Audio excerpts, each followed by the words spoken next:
Friends, ఎలా ఉన్నారు? బాగున్నారా? నేను చాలా బాగున్నాను ఫ్రెండ్స్. ఇవాళ నేను చూపించే రెసిపీ తోటకూర పప్పు. దానికి కావాల్సింది తోటాకు, ఒక గ్లాస్ కందిపప్పు, కట్ చేసుకున్న ఉల్లిపాయ, పచ్చిమిర్చి, టమోటా, కొద్దిగా చింతపండు.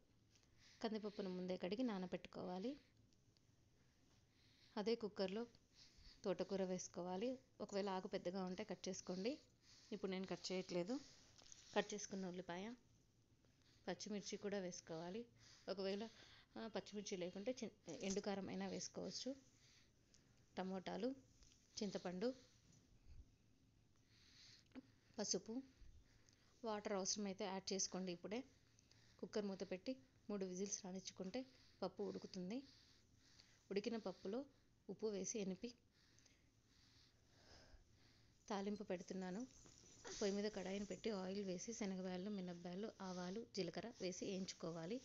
అవి వేగిన తర్వాత తెల్లబాయ, కరివేపాకు కూడా వేసి వేయించుకొని ఎనిపిన పప్పులో తాలింపును వేస్తే రెడీ అవుతుంది తోటకూర పప్పు. అంతే ఫ్రెండ్స్, ఈజీగా అయిపోతుంది.